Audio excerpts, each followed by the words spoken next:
Hello students, આજે આપણે ધોરણ 11 ના ચેપ્ટર નંબર 6 ના લેક્ચર નંબર 4માં વનસ્પતિ પેશીનો બીજો મુખ્ય પ્રકાર તમે જાણો છો, જેને આપણે સ્થાયી પેશી કહીએ છીએ. તો સ્થાયી પેશીનો રચના સમજવાની છે, એના પ્રકારોની આપણે ચર્ચા કરવાની છે. તો સૌથી પહેલાં તો સ્થાયી પેશી આપણને ખબર છે કે કોષ વિભાજન ન પામી શકતા કોષ એનો સમૂહ, એટલે કે જે પેશીના કોષમાં કોષ વિભાજન પામવાની ક્ષમતા ન હોય તો એવી પેશીને આપણે સ્થાયી પેશી કહીએ છીએ. અને સ્થાયી પેશીના મુખ્ય બે પ્રકાર છે, જેમાંથી પ્રથમ પ્રકાર જે સરળ સ્થાયી પેશી છે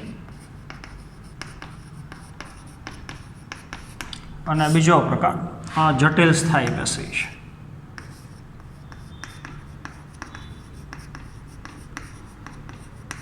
તો ગયા પીરિયડમાં સરળ સ્થાયી પેશી એટલે શું અને તેના ત્રણ પેટા પ્રકારો મૃદુતક, સ્થૂલકોણક અને દઢોતક, તો એની રચના એનો આપણે અભ્યાસ કરેલો છે. આ પીરિયડમાં આપણે ખાસ સ્થાયી પેશીનો પ્રકાર જટિલ સ્થાયી પેશી, તો એની આપણે રચના સમજવાની છે. તો જટિલ સ્થાયી પેશીના પાછા બે પ્રકાર છે, આપણને ખબર છે. એક જલવાહક પેશી અને બીજો પ્રકાર છે અન્વાહક પેશી. તો બે પેશીને ભેગી મળી અને આપણે વાહક પેશી કહી શકીએ. તો સૌથી પહેલાં તો જટિલ સ્થાયી પેશી. આપણને ખબર છે જે સ્થાયી પેશી ફક્ત એક જ પ્રકારના કોષોની બનેલી હોય તો એવી પેશીને આપણે સરળ સ્થાયી પેશી કહીએ છીએ. જટિલ સ્થાયી પેશી જે પેશીની રચનામાં કોષોના પ્રકાર એક કરતાં વધારે હોય, તો એક કરતાં વધુ પ્રકારના કોષો ભેગા મળી અને જે સ્થાયી પેશીની રચના કરે છે તો એને આપણે જટિલ સ્થાયી પેશી કહીએ છીએ. તો જટિલ સ્થાયી પેશીની અંદર કોષોના પ્રકાર એક કરતાં વધારે છે. દાખલા તરીકે આપણે જલવાહક પેશીની વાત કરીએ તો 4 પ્રકારના કોષો ભેગા મળી અને જલવાહક પેશીની રચના કરે છે, પણ બધાય કોષો ભેગા મળી અને એક એકમ તરીકે કાર્ય કરે છે. તો જલવાહક પેશીનું કાર્ય આપણને ખબર છે, ખનિજ દ્રવ્ય અને પાણીનું વહન કરવા માટેનું છે. તો 4 પ્રકારના કોષો, 4 પ્રકારના ઘટકો ભેગા મળી અને એનું મૂળભૂત કાર્ય તો એક જ છે, પાણી અને ખનિજ દ્રવ્યનું વહન કરવું. તો જુદા જુદા પ્રકારના કોષો ભેગા મળી અને એક જ એકમ તરીકે કાર્ય કરતા હોય તો એવી પેશીને આપણે જટિલ સ્થાયી પેશી કહીએ છીએ. તો જલવાહક પેશી અને અન્વાહક પેશી જે વનસ્પતિની અંદર બે પ્રકારની જટિલ સ્થાયી પેશી છે. તો આપણને ખબર છે જલવાહક પેશી ખનિજ દ્રવ્ય અને પાણીનું વહન કરે છે, અન્વાહક પેશી ખોરાકનું વહન કરે છે. તો બે પેશી વહનનું કાર્ય કરે છે, તો એને ભેગી મળીને આપણે વાહક પેશી કહી શકીએ. તો આજના પીરિયડમાં આપણે જટિલ સ્થાયી પેશીનો પહેલો પ્રકાર જલવાહક પેશીની રચના આપણે સમજવાની છે. તો એની આપણે ઊંડાણપૂર્વકની ચર્ચા કરીએ. તો જટિલ સ્થાયી પેશીનો પ્રથમ પ્રકાર, એની રચના આપણે આકૃતિ ઉપરથી સમજીએ. તો પ્રથમ પ્રકાર છે જલવાહક પેશી.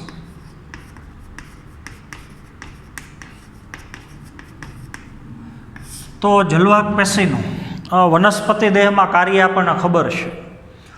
મૂળે જે જમીનમાંથી ખનિજ દ્રવ્ય અને પાણીનું શોષણ કર્યું છે તો એ સૌથી પહેલાં મૂળમાં દાખલ થાય છે.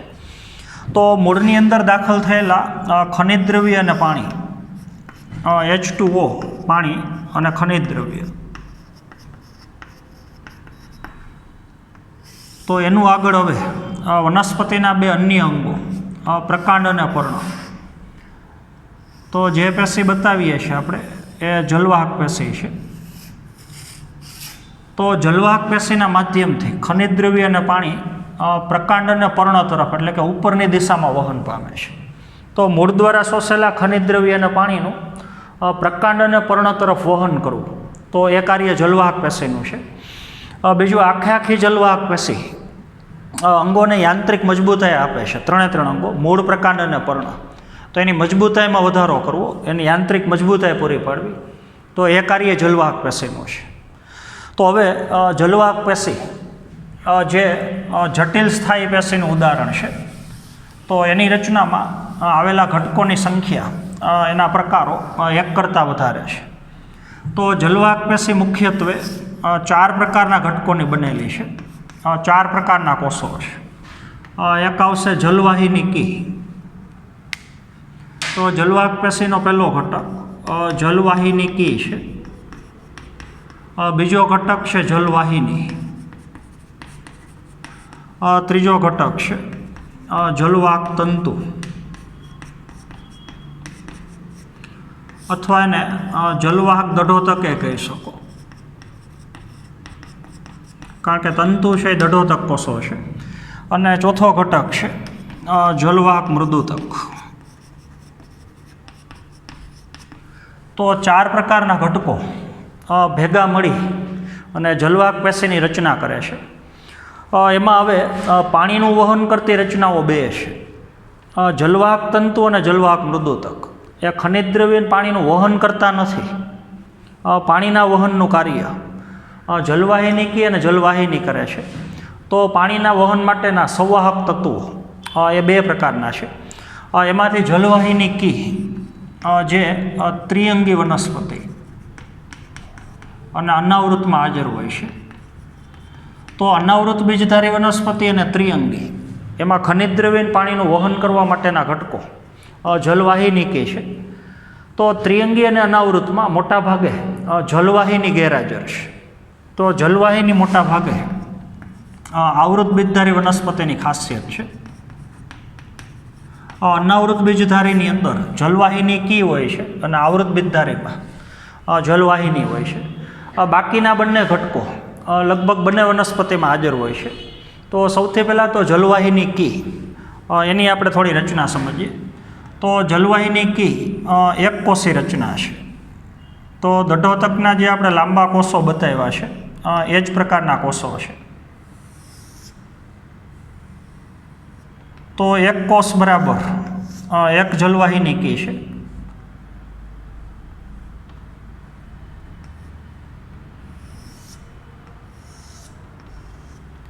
તો આકૃતિમાં આપણે ઘણી બધી એક સાથે જલવાહિની કી બતાવેલી છે. તો જલવાહિની કી ખરેખર તો દઢોતકીય કોષો છે. કોઈ પણ એક કોષને આપણે મોટો કરીને બતાવીએ છીએ, આમાંથી કોઈ પણ એક કોષ. તો એક કોષ બરાબર એક જલવાહિની કી છે. તો જલવાહિની કી એક કોષીય રચના છે. જલવાહિની કીના કોષો મૃત કોષો છે, દઢોતકના કોષો છે. તો ફરતી બાજુ જાડી લિગ્નિનની દિવાલ છે.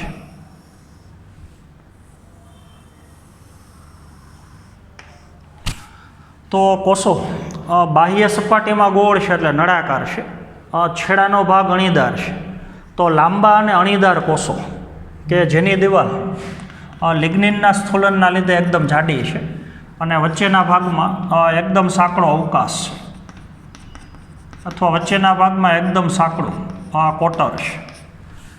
તો જલવાહિની કી દઢોતકના કોષો છે, મૃત કોષો છે અને પાણીના વહનનું કાર્ય કરે છે. બીજું જલવાહિની કીના જે અણીદાર છેડા છે એ એકબીજા ઉપર ઓવરલેપિંગ થયેલા છે, એકબીજાને આચ્છાદિત કરે છે. દાખલા તરીકે જલવાહિની કીનો આ છેડો, તો એને બીજી 2 જલવાહિની કી આ છેડાને આચ્છાદિત કરે છે. એનો છેડો પાછો ત્રીજા દ્વારા આચ્છાદિત છે. તો બધાય છેડાઓ એકબીજા ઉપર આચ્છાદિત થયેલા છે. તો જ્યાં જલવાહિની કી એકબીજા કરતાં અલગ થાય છે, તો એની વચ્ચેની જે દિવાલ છે એની અંદર ગર્ત અથવા છિદ્ર આવેલા છે. તો જે છિદ્ર દ્વારા પાણીનું વહન એક જલવાહિની કીમાંથી બીજામાંથી ત્રીજામાં, એમ ઉપરની દિશામાં ખનિજ દ્રવ્ય અને પાણી નીચેથી ઉપર વહન પામે છે. તો બધી માહિતી હજી એક વખત લઈએ. જલવાહિની કી એક કોષી રચના છે, એટલે એક કોષ બરાબર એક જલવાહિની કી છે. તો ઘણી બધી જલવાહિની કીનો સમૂહ છે. દરેક કોષ સાંકડો છે, લાંબો છે અને છેડાનો ભાગ અણીદાર છે. અંદરની તરફ કોષ કેન્દ્ર અને કોષરસ ગેરહાજર છે, એનું વિઘટન થઈ ગયું લિગ્નિનનું નિર્માણ થવા માટે. તો કોષો મૃત છે અને એકદમ જાડી લિગ્નિનની દિવાલ ધરાવે છે. બીજું, લિગ્નિનની દિવાલમાં અમુક જગ્યાએ છિદ્રો અથવા ગર્ત આવેલા છે. તો જે લિગ્નિનનું સ્થૂલન થયેલું છે એ ગર્તાકાર સ્થૂલન છે. તો અલગ અલગ વનસ્પતિની જે જલવાહિનીકી છે એની અંદર લિગ્નિનનું સ્થૂલન અલગ અલગ રીતથી છે. અમુક જલવાહિનીની અંદર લિગ્નિનનું સ્થૂલન વલયાકારે હોઈ શકે, અમુકમાં કુંતલાકારે હોઈ શકે, અમુકમાં પગથિયા સ્વરૂપે સોપાનાકારે સ્થૂલને હોઈ શકે. તો અલગ અલગ જલવાહિનીકીમાં સ્થૂલન અલગ અલગ પ્રકારનું છે, પણ મોટાભાગે આ રીતથી સ્થૂલન હોય તો એને તમે ગર્તાકાર સ્થૂલન કહી શકો. દિવાલમાં જે જગ્યાએ લિગ્નિન ન હોય ત્યાં છિદ્ર જેવું પડે છે, ગર્ત એટલે છિદ્ર, તો સ્થૂલન છે એ ગર્તાકારે હોઈ શકે. તો ઘણી બધી જલવાહિનીકીઓ એકબીજા ઉપર ગોઠવાઈ જાય ઉપરા ઉપરી, અને એની જે ત્રાસી દિવાલ છે એમાં છિદ્ર દ્વારા એક જલવાહિનીકીમાંથી બીજીમાંથી ત્રીજીમાં એમ નીચેથી ઉપરની તરફ પાણીનું વહન થાય છે. ત્યારબાદ જલવાહક પેશીનો બીજો ઘટક જલવાહિની છે. તો આવી જલવાહિની મોટાભાગે આવૃત બીજધારી વનસ્પતિમાં હોય છે. તો જલવાહિનીકી જે પાણીનું વહન કરવા માટેના ખરેખર પ્રાથમિક ઘટકો છે. આપણને ઉદ્વિકાસનો ક્રમ ખબર છે, પહેલાં ત્રિઅંગી, એના પછી સર્જાયેલી વનસ્પતિ અનાવૃત ને એના પછી આવૃત. તો જલવાહિની કરતાં જલવાહિનીકી એ પ્રથમ સર્જાયેલી છે. તો આ પ્રાથમિક ઘટકો છે અને આ પાણીનું વહન કરવા માટેના આધુનિક ઘટકો છે. તો જલવાહિની આધુનિક ઘટકો છે, જલવાહિનીકી પ્રાથમિક ઘટકો છે. ત્યારબાદ જલવાહિની, બીજું ખાસ યાદ રાખવાનું, જલવાહિની કે મૃત ઘટકો છે, એમ જલવાહિની મૃત ઘટકો છે. તો એની રચના હવે આપણે બતાવીએ. તો આવૃત બીજધારી વનસ્પતિમાં આખી સળંગ નળાકાર જે રચના છે નળી સ્વરૂપે, એને આપણે જલવાહિની કહીએ છીએ. તો અત્યારે આપણે એક જલવાહિની બતાવી છે. તો જલવાહિની બહુકોષી રચના છે. જલવાહિનીકી એક કોષી રચના છે, એક કોષ બરાબર એક જલવાહિનીકી છે. અને અહીંયા ઘણા બધા કોષો ભેગા મળી અને એક જલવાહિની બનાવે છે. તો જલવાહિની બહુકોષી રચના છે. તો જલવાહિનીની રચનામાં આવેલો એક એક ઘટક એને આપણે જલવાહક ઘટક કહીએ છીએ. તો એક ઘટક બરાબર એક કોષ છે. તો કોઈ પણ એક ઘટકને આપણે બાજુમાં મોટો કરીને બતાવીએ, કોઈ પણ એક ઘટકને. તો એ ઘટકના બંને છેડા એક મોટા કદના છિદ્ર દ્વારા ખુલ્લા છે.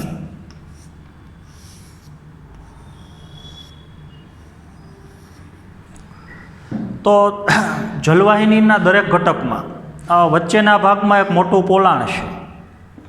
એમાં ખરેખર જીવરસ અને કોષ કેન્દ્ર હોય, પણ એ જીવરસ અને કોષ કેન્દ્રનું અંદર વિઘટન થઈ ગયેલું છે, અને જેના લીધે અંદરની તરફ એકદમ જાડી લિગ્નિનની દિવાલ છે. તો દરેક ઘટકમાં કોઈ પણ ઘટક લઈ લ્યો, એ દરેક ઘટકમાં ફરતી બાજુ લિગ્નિનની જાડી દિવાલ છે, અને અંદરની તરફ કોષરસ અને કોષ કેન્દ્ર ગેરહાજર છે.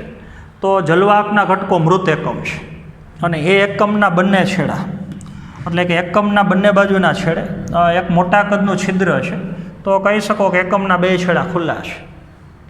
તો આવા જલવાહકના ઘણા બધા એકમ બે છેડે ખુલ્લા છે, એવા ઉપરા ઉપરી એકબીજા ઉપર ગોઠવાઈ જાય.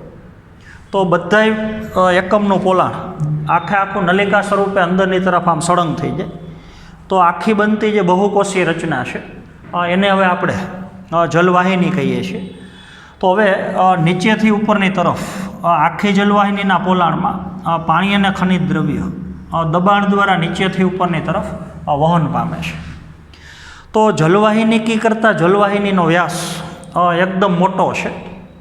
તો જલવાહિનીકી કરતાં જલવાહિની દ્વારા ખનિજ દ્રવ્ય અને પાણીનું વહન મોટા પ્રમાણમાં અથવા વધુ પ્રમાણમાં થાય છે. તો આવા ઉપરા ઉપરી ઘણા બધા એકમો એકબીજા ઉપર ગોઠવાય અને બનેલી આખી નળાકાર બાહ્ય સપાટી ગોળ છે એવી સળંગ નલિકામય રચના, અને જેને આપણે જલવાહિની કહીએ છીએ. તો એ જલવાહિની ઘણા બધા કોષો ભેગા મળીને બને છે, તો આખી બહુકોષી રચના છે. તો જલવાહિનીકી અને જલવાહિની એ બંનેની અંદરની દિવાલમાં લિગ્નિનનું સ્થૂલન થયેલ છે. તો બે જીવરસ અને કોષ કેન્દ્ર વિહીન રચના છે. તો બે રચનાઓ મૃત રચના છે. તો જલવાહક પેશીની રચનામાં જે પહેલાં 3 ઘટકો બતાવ્યા છે, જલવાહિનીકી, જલવાહિની અને જલવાહક તંતુ, તો 3 ઘટકો મૃત છે. તો જલવાહક પેશીની અંદર એકમાત્ર ઘટક જલવાહક મૃદુતક એ જ ફક્ત જીવંત કોષોનું બનેલું છે, જીવંત ઘટકો છે. તો ખાસ યાદ રાખવાનું છે, જલવાહક પેશીના 3 ઘટકો મૃત ઘટકો છે અને ચોથા ક્રમનો ઘટક જલવાહક મૃદુતક એ જીવંત ઘટક છે. ત્યારબાદ જલવાહક પેશીનો 3જા ક્રમનો ઘટક જલવાહક દઢોતક છે અને ચોથા ક્રમનો ઘટક જલવાહક મૃદુતક છે. તો એની હવે આપણે રચના સમજીએ. જલવાહિનીની આજુબાજુમાં આવેલા કોષો હવે જે આપણે બતાવીએ છીએ એ જલવાહક મૃદુતક છે. ચોથો ઘટક આપણે પહેલાં લઈએ છીએ. તો આખી જલવાહિનીને ફરતી બાજુથી ઘેરીને આવેલા કોષો, વચ્ચે જલવાહિની છે અને એની ફરતી બાજુના કોષો, ફરતી બાજુના એ જલવાહક મૃદુતક છે. તો કેન્દ્ર ભાગમાં જલવાહિની છે અને એને ઘેરીને આવેલા કોષો કોષ કેન્દ્રવાળા જીવંત કોષો. તો એ કોષને આપણે જલવાહક મૃદુતક કહીએ છીએ.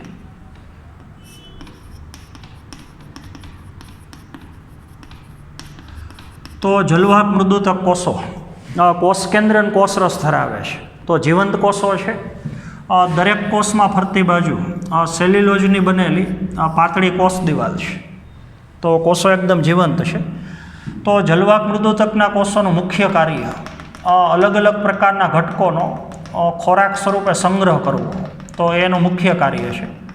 તો જલવાહક મૃદુતકના કોષોની અંદર સ્ટાર્ચનો સંગ્રહ થયેલો છે, લિપિડનો સંગ્રહ થયેલો છે, ટેનિન નામના દ્રવ્યનો સંગ્રહ થયેલો છે. ટેનિનનું જૈવિક મહત્ત્વ એ આપણે દ્વિતીય વૃદ્ધિ વખતે સમજવાનું છે. તો આવા અલગ અલગ ઘટકોનો અલગ અલગ પ્રકારના ખોરાકના દ્રવ્યનો સંગ્રહ કરવો, તો એ મુખ્ય કાર્ય જલવાહક મૃદુતકનું છે. ત્યારબાદ જલવાહક મૃદુતકની ફરતી બાજુ આવેલા ફરી પાછા ત્રાકાકાર કોષો, અણીદાર છેડાવાળા અને મૃત કોષો, તો એ જલવાહક તંતુ અથવા જલવાહક દઢોતક છે. આવા કોષો ફરતી બાજુ આવેલા છે, બંને બાજુ.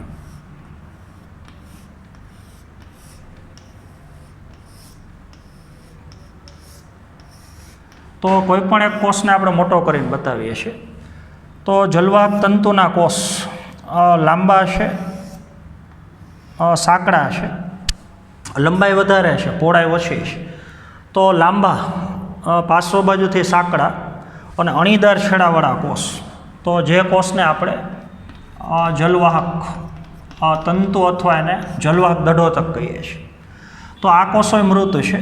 દરેક કોષોની અંદરની તરફ એક સાંકડું પોલાણ છે વચ્ચેના ભાગમાં, અને ફરતી બાજુ લિગ્નિનની એકદમ જાડી દિવાલ છે.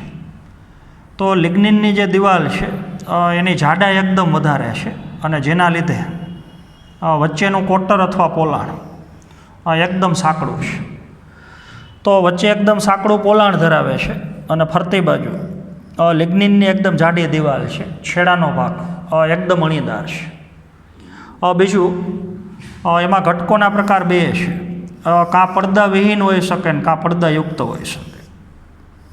પહેલો ઘટક પડદા વિહીન છે, બીજો ઘટક પડદાયુક્ત છે. જો અમુક અંતરે આવા પડદા આવેલા હોય તો જલવાહક તંતુ આ પડદાયુક્ત છે અને આ જલવાહક તંતુ એ પડદા વિહીન છે. તો કેન્દ્ર ભાગમાં જલવાહિની છે, એની ફરતી બાજુ જલવાહક મૃદુતક છે ને એની ફરતી બાજુ જલવાહક તંતુ છે.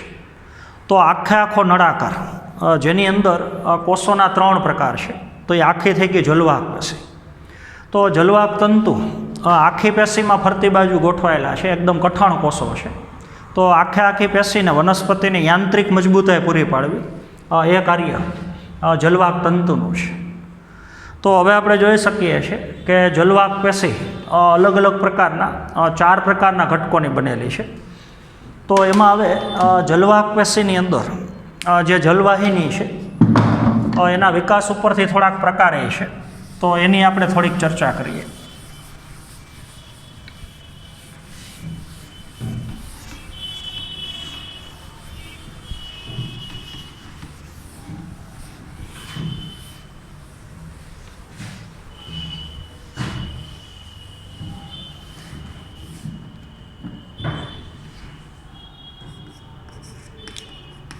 તો વિકાસ ઉપરથી જલવાહક 2 પ્રકારની છે.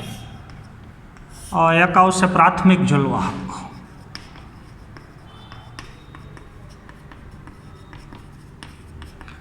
અને એક આવશે દ્વિતીય જલવાહક. તો બહુ સહેલું છે. વનસ્પતિનું કોઈ પણ અંગ હોય, મૂળ એક પ્રકાંડ હોય, એમાં જ્યારે પ્રાથમિક વૃદ્ધિ થતી હોય, આપણે આગળના પીરિયડમાં વાત કરી એ પ્રમાણે અંગ જ્યારે લાંબુ બનતું હોય ત્યારે પહેલી વખત જે જલવાહક બને છે એને પ્રાથમિક જલવાહક કહેવાય.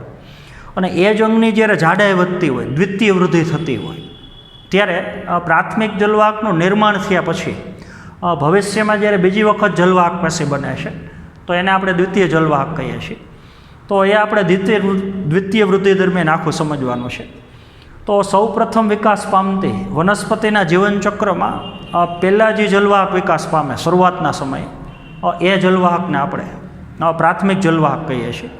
તો પ્રાથમિક જલવાહકની અંદર જે જલવાહિની છે એ પાછી 2 પ્રકારની હોય છે.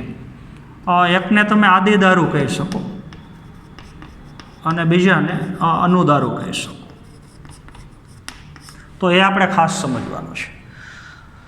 જેમ દ્વિતીય જલવાહક પહેલાં પ્રાથમિક જલવાહકનું નિર્માણ થાય, એમ આદિદારુ પહેલાં આપણે અનુદારુ પહેલાં આદિદારુનું નિર્માણ થાય. તો જે જલવાહક પ્રથમ બને છે, એટલે સૌ પ્રથમ નિર્માણ પામતી જલવાહિની કે જેનો વ્યાસ નાનો હોય છે, એ જલવાહિનીની પહોળાઈ ઓછી હોય છે. તો ઓછો વ્યાસ ધરાવતી સાંકડી અને સૌથી પહેલાં સર્જાતી જલવાહિની એને આદિદારુ કહેવાય.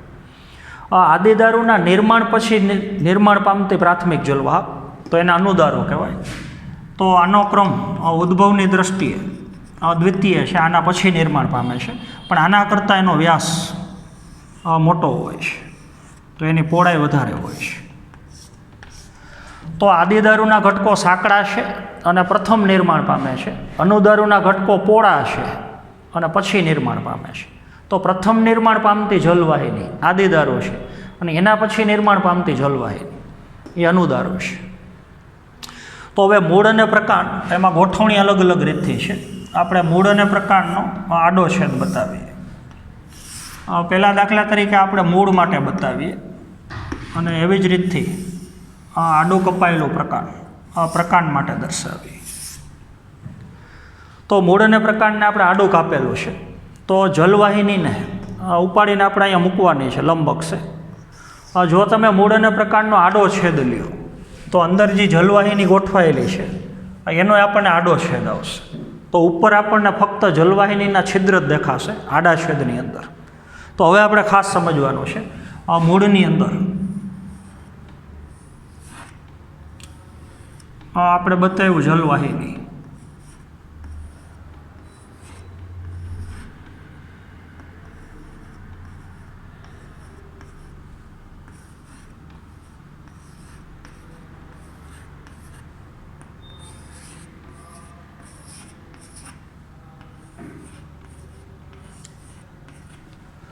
તો હવે તમે જોઈ શકો છો જે મોટા કદના ઘટકો છે, મોટા ઘટકો અનુદારો એ અંદર તરફ છે અને નાના કદના ઘટકો છે આદિદારો એ બહારની બાજુ છે. તો મૂળમાં આદિદારુ પરિઘવર્તી ભાગમાં એટલે બહારની બાજુ અથવા ફરતી બાજુ છે અને જે અનુદારુનો ભાગ છે એ કેન્દ્ર તરફ. તો મૂળનો જે કેન્દ્ર ભાગ છે એને મજ્જા પ્રદેશ કહેવાય. તો અનુદારુની ગોઠવણી કેન્દ્ર તરફ મજ્જા તરફ છે અને આદિદારુની ગોઠવણી બહારની બાજુ પરિઘવર્તી વિસ્તારમાં છે, ફરતી બાજુ. તો આપણને ખબર છે આદિદારું પહેલાં નિર્માણ પામે અને પછી અનુદારું બને. આ બધા ઘટકોમાં આપણે ક્રમ લઈએ તો સૌથી પહેલાં આ ઘટક બન્યો હોય, એના પછી એના પછી ને એના પછી. તો જલવાહક બનવાની ક્રિયાનો પ્રારંભ બહારથી થયો. તો જલવાહકના એકમો બહારથી અંદર તરફ આમ ઉમેરાય છે. તો આને બહિરારંભી જલવાહક કહી શકો તમે. બહિરારંભી તો બહારની બાજુથી આરંભ પામતી જલવાહક પેશી. જે બાજુ આદિદારું છે એ ઘટક પહેલાં બન્યો હોય, તો અહીંયા આદિદારું બહારની બાજુ છે, તો આ ઘટક પહેલાં બન્યો છે, તો બનવાની ક્રિયાનો પ્રારંભ બહારથી અંદર તરફ છે. તો જલવાહકના એકમો બહારથી અંદર તરફ ઉમેરાય છે. પ્રકાંડમાં એના કરતાં વિરુદ્ધ છે. મોટા કદના ઘટકો બહાર છે અને નાના કદના ઘટકો અંદરની તરફ છે. તો આદિદારું કેન્દ્ર તરફ છે અને અનુદારું પરિવર્તી વિસ્તારમાં બહારની બાજુ છે. તો પ્રથમ આ ઘટક, પછી એના પછી ને એના પછી. તો જલવાહકના ઘટકો અંદરથી બહાર ઉમેરાય છે. તો જલવાહક પેશી બનવાની ક્રિયાનો પ્રારંભ અંદરથી થયો, તો પ્રકાર થઈ ગયો અંતરારંભ. તો પ્રકાંડની અંદર જલવાહકનો પ્રકાર અંતરારંભી છે અને મૂળમાં જલવાહકનો પ્રકાર બહિરારંભી છે. પછી એક તમારું વાક્ય એવું છે કે જલવાહક મૃદુતક જે મજ્જા કિરણો દ્વારા અરીય દિશામાં પાણીનું વહન કરે છે. તો એ વાક્ય તમારે થોડુંક બાકી રાખવાનું છે. એની સમજ આના પછીનો પ્રશ્ન જ્યારે આપણે સમજશું ત્યારે આપણે એ પ્રોપર વાક્ય સમજી શકીએ. તો આજના પીરિયડમાં આપણે જલવાહક પેશીની વિસ્તૃત ચર્ચા કરી. તો આવતા પીરિયડમાં હવે આપણે જટિલ સ્થાયી પેશીનો બીજો પ્રકાર અન્વાહક પેશીની ચર્ચા કરશું. તો આજના પીરિયડમાં આપણે અહીંયા સુધી રાખશું. Thank you.